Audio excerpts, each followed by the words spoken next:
Assalamualaikum warahmatullahi wabarakatuh. Alhamdulillahirabbil alamin wal aqibatu lil muttaqin wala udwana illa 'alal zalimin. Asyhadu an la ilaha illallah al-malikul haqqul mubin wa asyhadu anna Muhammadar rasulullah shadiqul wa'dil amin. Allahumma salli wa sallim ala nabiyyina Muhammad wa ala alihi wa sahbihi ajma'in, amma ba'd. Pertama kita panjatkan puja dan puji syukur kehadirat Allah Subhanahu wa taala yang terus melimpahkan kepada kita semua nikmat-nikmatnya, terutama adalah nikmat Islam, nikmat iman, nikmat hidayah, nikmat taufik, nikmat sehat wal afiat, dan nikmat-nikmat lainnya yang sama-sama kita rasakan, yang semuanya patut untuk kita syukuri. Salawat dan salam tidak lupa kita sampaikan kepada Nabi kita Nabi Muhammad sallallahu alaihi wasallam, kepada keluarganya, para sahabatnya, dan orang-orang yang mengikutinya hingga hari kiamat. Seperti biasa pada Jumat malam Sabtu, ya, kita mempelajari sedikit-sedikit tafsir Al-Quran, ya, agar Al-Quran dapat kita pahami, kemudian kita dapat mengamalkan.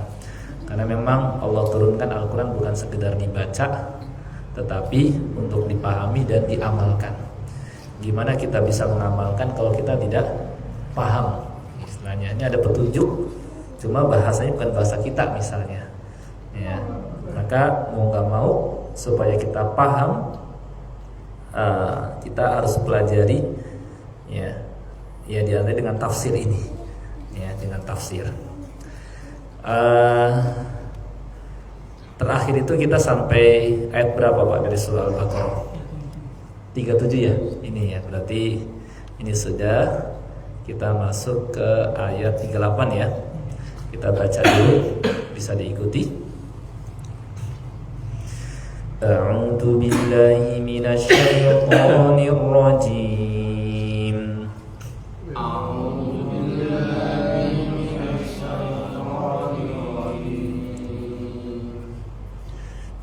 Nahbitu minha jami'a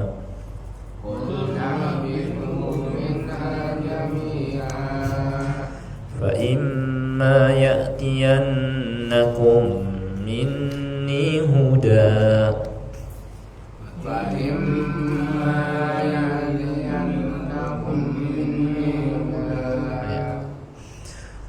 fa imma ya'tiyannakum minni hudan faman tabi'a hudaya fala khawfun 'alaihim wala hum yahzanun.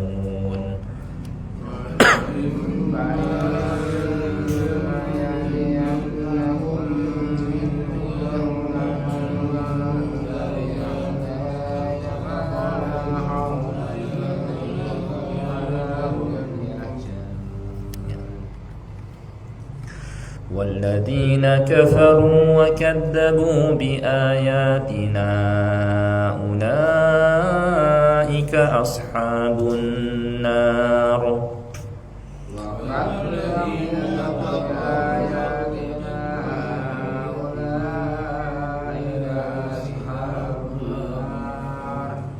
هم فيها خالدون.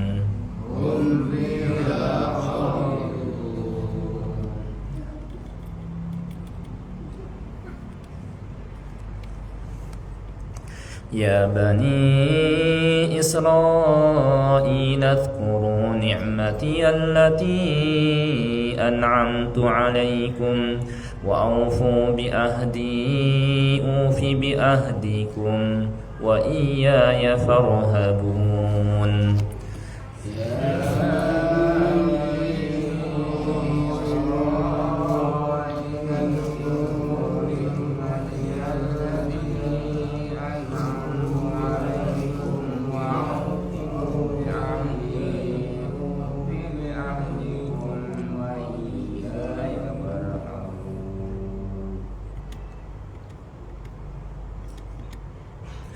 وآمنوا بما أنزلت مصدقا لما معكم وآمنوا بما أنزلت ولا تكونوا أول كافر به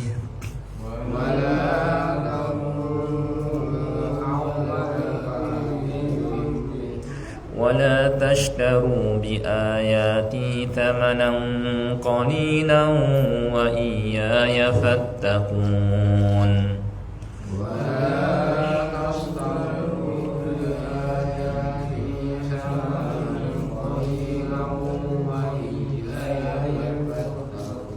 Ya, cukup. Baik.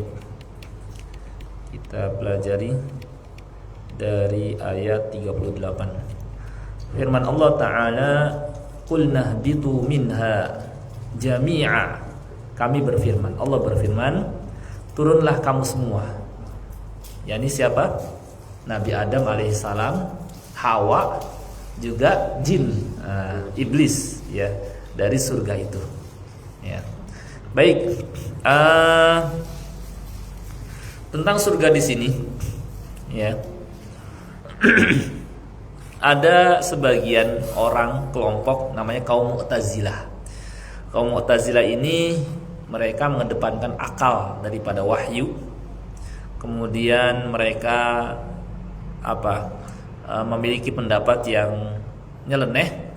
Sebagiannya mereka menganggap bahwa surga yang ditempati Adam dan Hawa, yang mana Adam dan Hawa diturunkan daripadanya, bukan surga nanti di akhirat, gitu ya.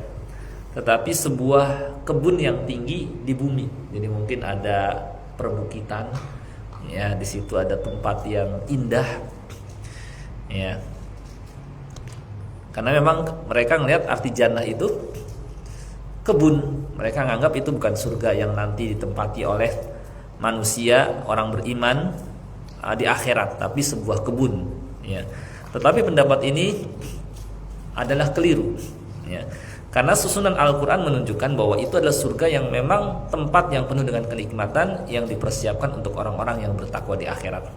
Jadi pendapat yang benar adalah itu betul-betul surga untuk mengingatkan manusia bahwa inilah kampung halaman kalian, yang usahakan nanti setelah kalian mau gak mau harus pindah dari sini ke dunia, baliknya harusnya ke sini lagi, ya, baru baliknya kemana? Ke surga lagi.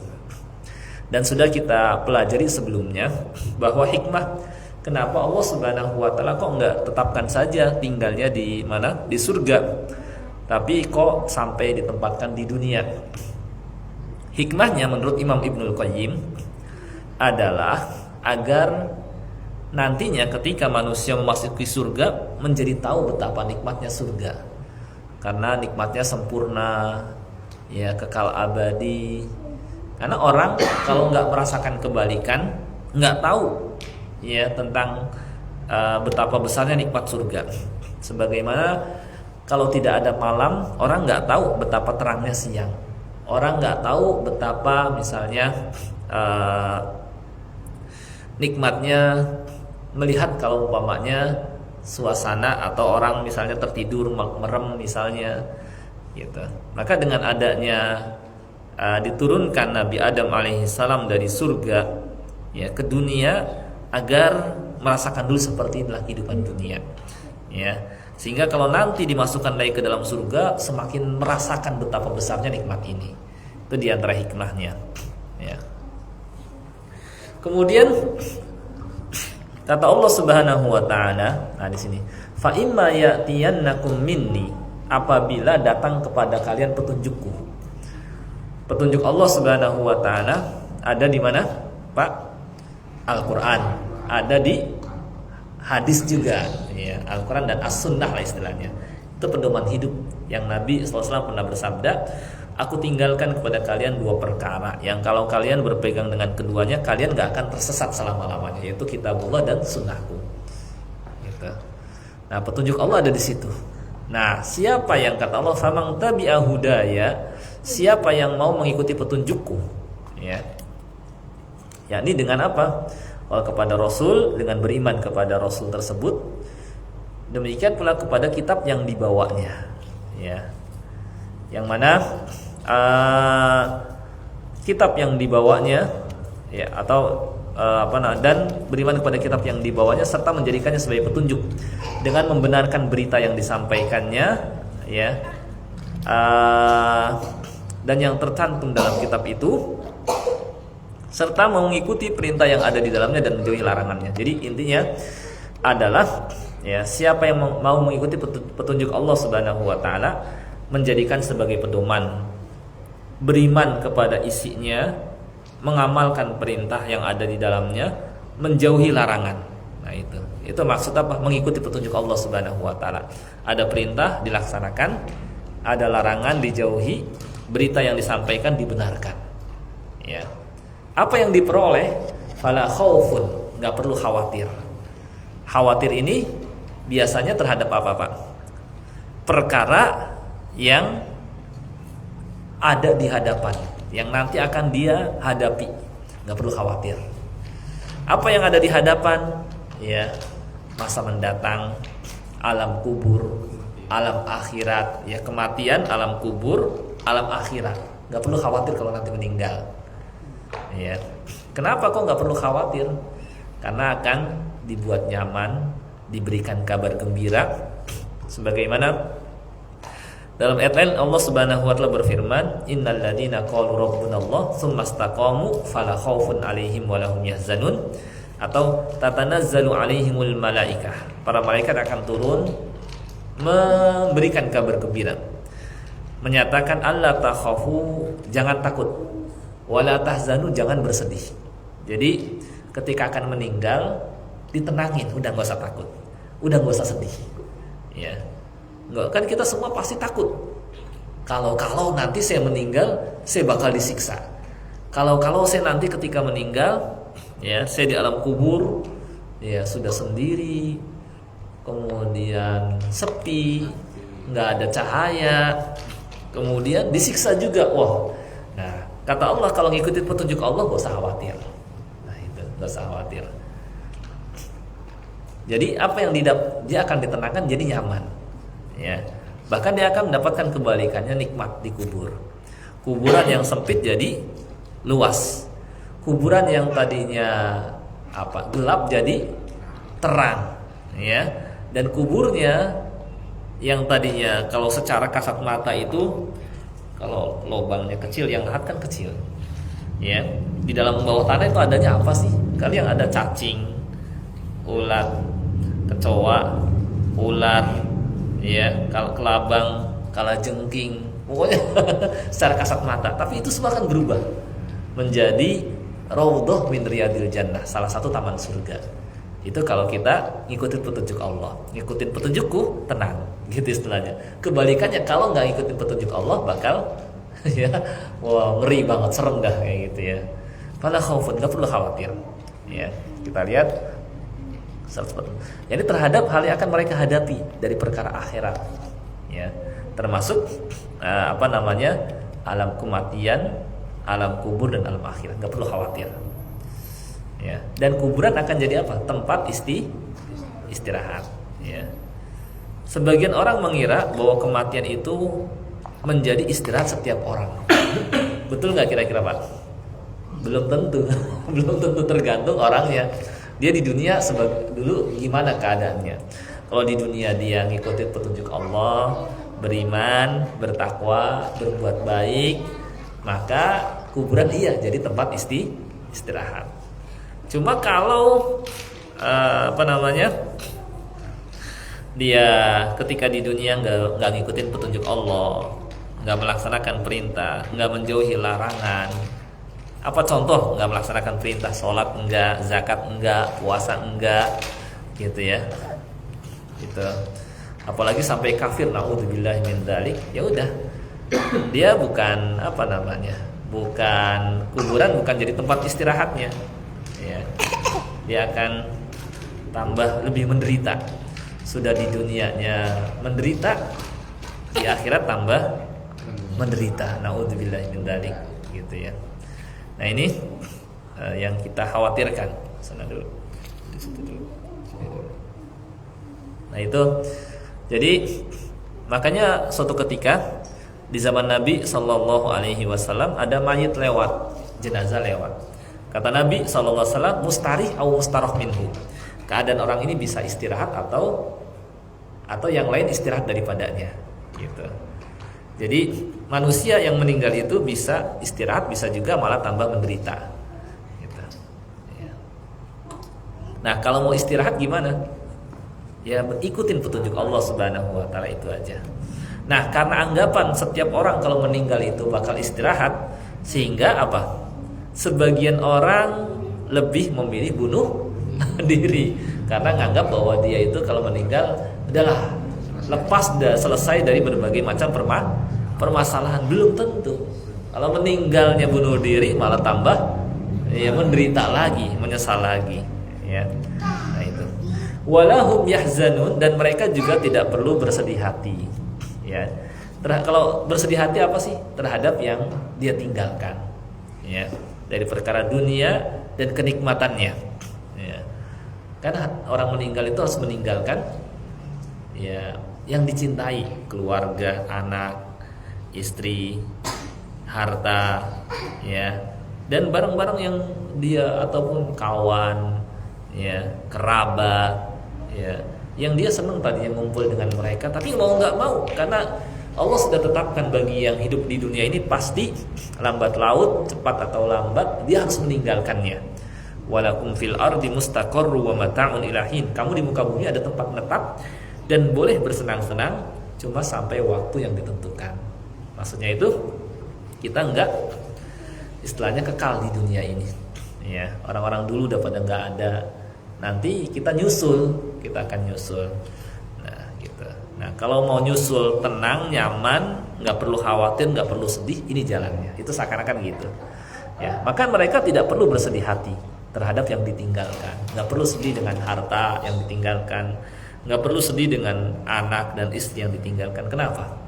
Karena Allah akan siapkan ganti yang lebih baik, atau Allah kumpulkan dia dengan mereka ketika mereka dengan dia sama-sama di atas keimanan. Sama-sama di atas keimanan, baru Allah akan kumpulkan, ya. Tapi kalau umpamanya di antara anggota keluarganya kafir, selamanya nggak akan dipertemukan, akan dipisahkan. Yang satu di surga, satu di neraka. Nah itu ya. Nah maka nggak perlu bersedih hati, karena kenapa? Jawabannya karena Allah sudah siapkan ganti yang lebih baik.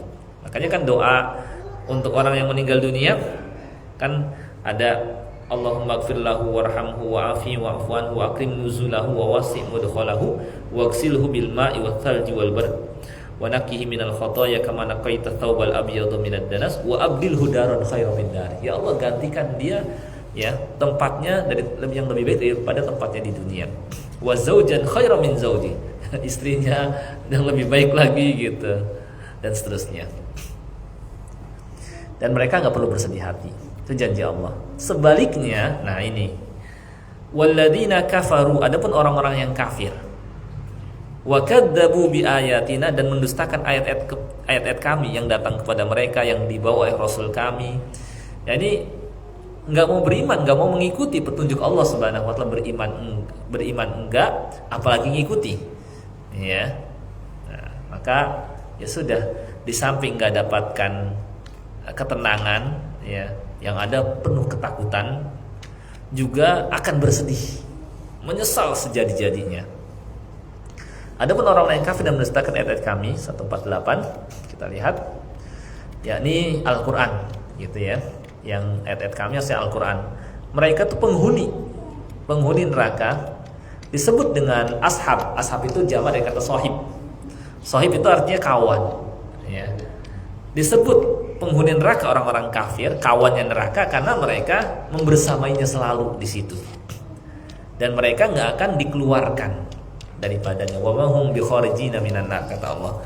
Dan mereka sama sekali tidak akan dikeluarkan dari surga, ya. Makanya disebut dengan ashab. Ulaika ashabun nar. Hum fiha khalidun, mereka kekal di dalamnya. Yakni dari sini ya kita dapat mengetahui bahwa manusia dan jin. Kenapa dan jin juga? Karena ketika Allah turunkan dari surga itu ada manusia, ada iblis, ya. Maka manusia dan jin itu terbagi dua, ada yang bahagia, ada yang celaka, ya. Dan Allah Subhanahu wa taala terangkan yang bahagia itu kalau gimana, yang celaka itu kalau gimana. Kira-kira yang bahagia gimana, Pak? Yang ikutin petunjuk Allah. Yang celaka, yang kafir dan mendustakan. Itu aja jawabannya. Ya, udah jadinya ya. Baik. Dari ayat ini kita dapat menarik pelajaran, di antaranya maksiat menyebabkan kesengsaraan. Ya. Maksiat, enggak mau taat gitu. Kemudian mengamalkan kitabullah dan sunnah Rasulnya SAW merupakan sebab keamanan dan kebahagiaan. Keamanan enggak perlu khawatir. Ya, kebahagiaan jadi enggak perlu sedih. Sebaliknya berpaling dari keduanya merupakan sebab ketakutan dan kesengsaraan.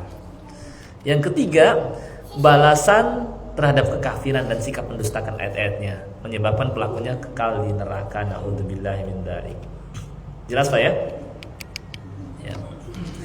Nah, barulah ya kita sekarang sedikit saja mungkin akan bercerita tentang Bani Israel, nikmat yang Allah berikan kepada mereka, ya, ajakan mereka beriman kepada Nabi Muhammad SAW.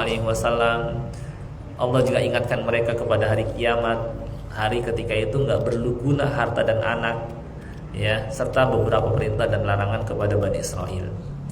Nah, kalau kita lihat surat ini kan Madaniyah, turun setelah Nabi Muhammad SAW hijrah ke Madinah. Sedangkan di Madinah itu banyak orang Yahudi atau Bani Israel. Dan sebelumnya mereka apa? Berbangga. Oh, kami ini bangsa pilihan Allah. Memang dulu zamannya iya, dipilih Allah, dilebihkan Allah daripada bangsa-bangsa yang lain. Tetapi setelah ada umat Nabi Muhammad SAW, maka umat terbaik siapa? Umat Nabi Muhammad SAW. Kata Allah, kuntum khaira ummah, kalian sebaik-baik umat. Nah itu, nah di sini Allah Subhanahu wa taala sebutkan Bani Israel, ya. Di antaranya adalah ya supaya mereka bersyukur. Diingatkan nikmat-nikmat Allah Subhanahu wa taala, bukankah aku telah memberikan ini, memberikan itu, menyelamatkanmu dari Fir'aun dan seterusnya. Ya. Harapannya dengan disebutkan nikmat-nikmat Allah Subhanahu wa taala mereka mau beriman. Harapannya seperti itu. Ya. Maka kita lihat di sini. Ya. Satu ayat aja mungkin atau dua kita coba kaji, setelah itu kita ya diskusi. Firman Allah Subhanahu wa taala sebelum kita masuk ke ayatnya. Ini ada Ibnu Katsir rahimahullah berkata, Allah taala berfirman memerintahkan Bani Israel untuk masuk ke dalam Islam. Ya Bani Israel. Dan mengikuti Nabi Muhammad SAW, yang mana nama beliau tercantum dalam apa? Kitab mereka, dalam kitab Taurat. Ya. Nanti kapan waktu kita lihat, ya. Atau enggak apa-apa kalau mau lihat supaya jelas. Nah, di sini saya kasih lihat nama Nabi Muhammad SAW betul-betul tercantum dalam kitab Taurat. Nah, ini bukti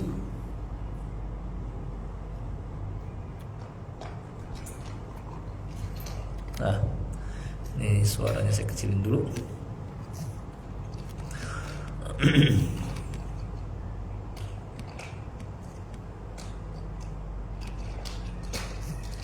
Nah, ini dalam kitab Taurat, ini betul-betul tertera dalam bahasa Ibrani. Ya. Diambil dari yang asli. Kenapa ini? Oh, apa ya? Tiba-tiba begini. Butuh restart. Kenapa? Yang tadi ada kelihatan halamannya. Sebentar. Kok ini? Sebentar. Bentar restart. Baik, sebentar. Kita ini komputernya minta restart. Tiba-tiba.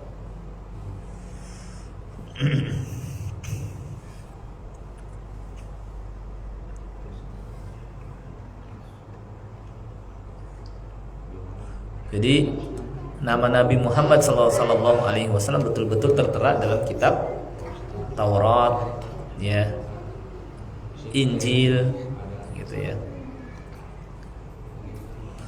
Kita restart dulu.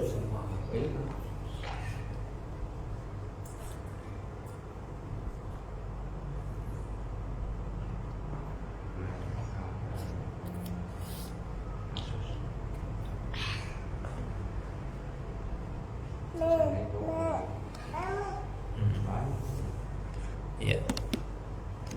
Alhamdulillah, masuk lagi.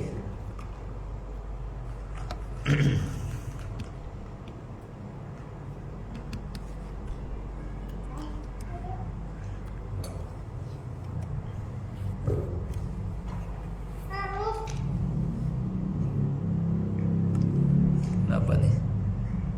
Tuh, ini kali ya. No. Iya.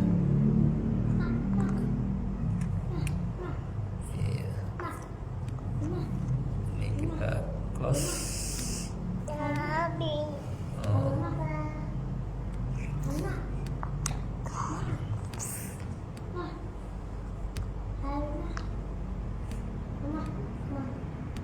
Iya. Nah ini tadi halaman 37 ya, 38 ya. Ya. Baik, kita lihat lagi. Tadi dalam kitab dalam Taurat disebutkan nama Nabi Muhammad SAW. Nah ini buktinya.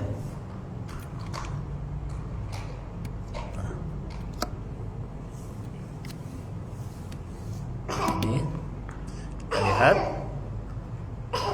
Sebentar.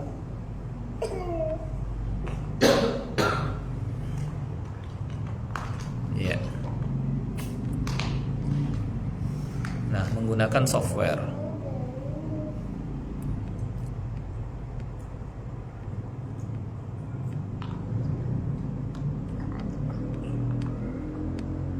Mana sih? Nah, ini.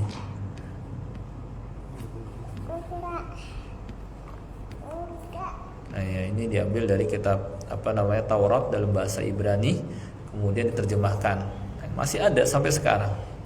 Ternyata ketika diartikan ke dalam bahasa Inggris, ya pakai software ini, SDL ini, langsung tampil betul tertulis Muhammad. Ya, gitu. Itu kalau bahasa yang asli masih ada. Ya. Baik, itu kita kembali lagi ke sini. Ya. Kita berhentikan ini. Iya. Ya, nah itu satu aja mungkin ya, karena sebentar lagi Isya ternyata. Jadi kita bahas yang ini aja. Ya, tadi mana tuh? Ya Bani Israel, wahai Bani Israel. Ya, kata Syekh Ibnu Utsaimin, Bani pada asalnya adalah untuk keturunan yang laki-laki. Tetapi jika dihubungkan dengan kabilah atau umat Israel, maka mencakup yang laki-laki maupun yang perempuan. Wahai Bani Israel maksudnya baik dari yang laki-laki maupun yang perempuan. Israel. Siapa Israel? yakni sebutan Nabi Yakub alaihi salam. Ya, Nabi Yakub bin Ishak bin Ibrahim al-Khalil. Jadi Israel yaitu Nabi Yakub, nama lainnya Israel. Bani Israel yakni keturunan Nabi Yakub alaihi salam. Apa arti Israel? Israel itu hamba Allah. Ya. Jadi Bani Israel keturunan Nabi Yakub. Ya, sekarang terkenal dengan bangsa Yahudi dan orang-orang Nasrani terdahulu termasuk para rasulnya. Itu ya, Israel, Bani Israel. Ya, sekarang udah semakin jauh. Ya, kita lihat sekarang bagaimana mereka menindas saudara-saudara kita Palestina. Ya, tadinya bisa diharapkan, tapi udah nggak bisa diharapkan. Bahkan mereka semakin keras. Ya, kata Allah, uzkuru, ingatlah. Ingat di sini mencakup, kita lihat, mengingat di sini bisa dengan hati. Ingat dengan hatinya, ya, bisa juga dengan menyebut. Ya, ini syukurilah. Menurut sebagian mufassir, syukurilah. Ya, kata Al-Hasan, mengingat nikmatlah dengan mensyukuri. Ya. Menurut Syekh Ibnu Utsaimin, ingat nikmat adalah dengan hati, dengan lisan menyebut, dan dengan anggota badan. Ya, jadi dengan ada tindakan, gitu ya. Kata Allah, ingatlah nikmatku, uzkuru ni'matiyallati an'amtu alaikum, yang telah aku berikan kepadamu. Ya, apa nikmat Allah kepada Bani Israel? Ya, kita lihat di sini mencakup semua nikmat yang diberikan Allah kepada mereka. Ya, sebagian nikmat tersebut akan disebutkan di surah ini dari ayat 49 sampai ayat setelahnya disebutkan nikmat-nikmat Allah Subhanahu wa taala. Kata Qatadah, seorang mufassir juga, nikmat-nikmat ini adalah nikmat yang diberikan secara khusus kepada Bani Israel, seperti terbelahnya lautan untuk Bani Israel sampai jadi 12 belahan. Ya, sehingga setiap suku bisa lewatin. Demikian pula diselamatkan mereka dari Fir'aun, nikmat juga. Ditenggelamkan Fir'aun sedangkan mereka menyaksikan supaya puas. Demikian pula dinaungi mereka oleh awan ketika tersesat di tanah terbuka. Jadi kemana mereka pergi ada awan yang menaungi. Gitu kan, nggak ada yang sampai diberikan seperti itu. Demikian pula ketika mereka kelaparan diberikan makanan dari langit, manna dan salwa. Manna itu seperti madu, salwa itu seperti burung puyuh. Diturunkan kitab Taurat dan nikmat-nikmat lainnya yang tidak terhingga. Ya. Menurut yang lain bahwa nikmat-nikmat itu adalah semua nikmat yang Allah berikan kepada hamba-hambanya. Tujuan dari mengingat itu adalah agar mereka ngakui nikmat tersebut, memujinya dengan lisan, memuji Allah Subhanahu wa taala dengan lisan, dan mengerahkan anggota badan untuk mengerjakan perbuatan yang dicintai Allah dan diridhoinya. Ya. Demikian pula termasuk nikmat Allah kepada mereka adalah ya, dengan Allah angkat banyak di antara mereka yang menjadi nabi dan rasul. Ya. Sebagaimana perkataan Nabi Musa alaihissalam kepada kaumnya, wahai kaumku, ya kata Nabi Musa, wa idz qala Musa liqaumihi ya qaumi dzkuru ni'matallahi 'alaikum idz ja'ala fikum anbiya'a wa ja'alakum muluka wa atakum ma lam yu'ti ahadan minal 'alamin. Dan ingatlah ketika Musa berkata kepada kaumnya, wahai kaumku, ingatlah nikmat Allah atasmu ketika dia mengangkat nabi-nabi ya di antara kalian ya. Dan dijadikannya kamu orang-orang merdeka, tadinya diperbudak oleh Fir'aun dan diberikannya kepadamu apa-apa yang tidak diberikannya kepada seorang pun di antara umat-umat yang lain. Jadi disebut nikmat Allah Subhanahu wa taala Allah ingatkan ya agar mereka mensyukurinya dan kemudian beriman kepada Nabi Muhammad SAW. Wa aufu bi ahdi, penuhilah janjimu kepadaku. Apa kira-kira janji mereka Bani Israel kepada Allah? Kita lihat di tafsir. Janji mereka kepada Bani Israel, kepada Allah Subhanahu wa taala adalah bahwa mereka akan menyembah hanya kepada Allah dan tidak mempersekutukannya dengan sesuatu. Ya. Serta akan beriman kepada rasul-rasulnya, termasuk diantaranya adalah beriman kepada Nabi Muhammad SAW serta menegakkan syariatnya sebagaimana yang disebutkan di dalam Taurat. Jadi mereka berjanji akan hanya nyembah Allah, nggak akan mempersekutukannya, beriman kepada semua rasul yang Allah utus, termasuk beriman kepada Nabi Muhammad SAW. Sehingga kan gimana? Dulu sebelum kedatangan Nabi SAW, Bani Israel sering minta kepada Allah, kirimkan Rasul agar kami dapat memerangi orang-orang kafir bersama Rasul tersebut. Tetapi ketika Nabi Muhammad SAW datang, ternyata mereka malah kafir. Hanya karena kok Nabi terakhir bukan dari kalangan mereka, tapi dari kalangan bangsa Arab, kayak gitu. Karena bangsa Arab karena Bani Israel sudah nggak cocok lagi memikul risalah kenabian. Nah, maka Allah pindahkan ke bangsa Arab. Itu pun keturunan Nabi Ibrahim juga, ya, dari Nabi Ismail. Ya. Nah, sedangkan menurut Al-Hasan janji mereka kepada Allah adalah seperti yang disebutkan di surah Al-Maidah ayat 12. Allah berfirman, walaqad akhadallahu mitsaqa bani Israil wa ba'atsna minhum 12 naqiba. Dan sungguhnya Allah telah mengambil perjanjian dari Bani Israel dan telah kami angkat wa ba'atsna minhum 12 naqiba. Allah angkat 12 orang pemimpin. Allah berfirman, la in aqam inni ma'akum, aku tetap bersama kalian. La in aqamtumus sholata, kalau kalian mendirikan salat. Berarti salat itu bukan hanya syariat Nabi Muhammad SAW, tapi syariat juga terdahulu, ya. Nasrani mereka diwajibkan sholat, ya. Terus juga Yahudi juga disyariatkan sholat.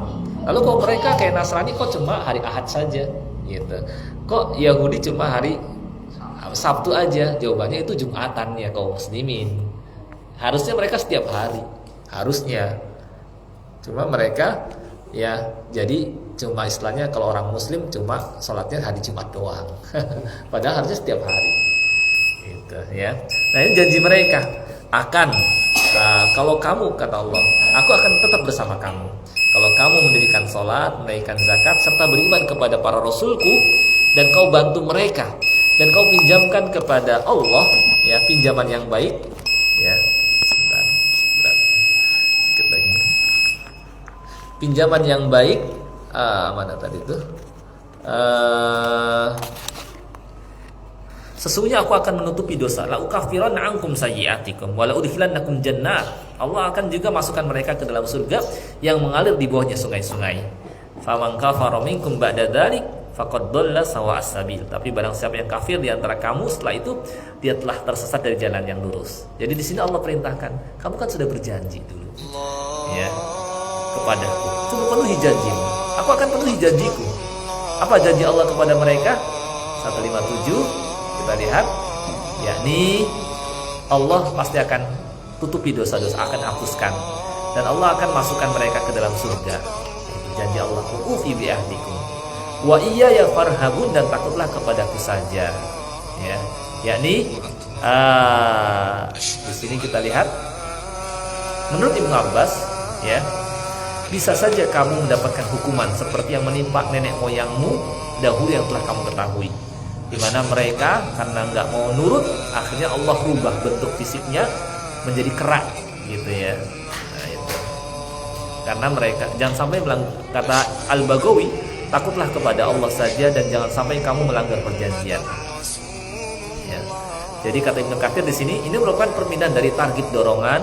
Allah akan janji akan hapuskan dosa, masukkan ke dalam surga, dan ada tarhib ancaman kalau mereka nggak mau ya, maka mereka akan dapatkan tersesat dari jalan yang lurus. Ya, di sini kata Ibnu Katsir, Allah Subhanahu wa taala mengajak mereka dengan targhib dan tarhib, dorongan dan ancaman agar mereka kembali kebenaran, mengikuti Rasulullah SAW, mengambil nasihat dari Al-Qur'an, menjauhi larangannya, mengikuti perintahnya dan membenarkan beritanya. Dan Allah yang akan menunjuki siapa yang dia kendaki ke jalan yang lurus. Nah, jadi kesimpulannya ya, bahwa ayat ini apa? Mengingatkan Bani Israel agar ingat ya nikmat-nikmat Allah Subhanahu wa taala. Mudah-mudahan dengan ingat nikmat mereka mau kembali. Jadi sayangnya Allah kepada manusia. Ya. Kayak kadang-kadang kan apa? Orang anak yang durhaka.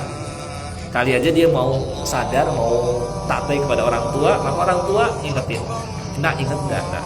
Dulu kan kamu itu nggak bisa apa-apa. Kemudian ayah ya yang dan ibu kamu yang menyiapkan kebutuhan kamu. Diharapkan dengan cara seperti itu dia mau kembali.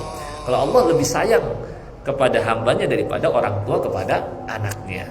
Allah sudah ingatkan. Nah itu ya, diingatkan supaya, dan penuhilah janji kalian kepadaku. Janji mereka akan beriman kepada semua rasul, janji mereka akan dirikan sholat, janji mereka akan tunaikan zakat. Aku akan juga penuhi janjiku kepadamu. Akan Allah hapuskan kesalahan, akan Allah masukkan ke dalam surga. Dan jangan takut kepada siapa, takutlah kepadaku saja. Dan itu maksudnya.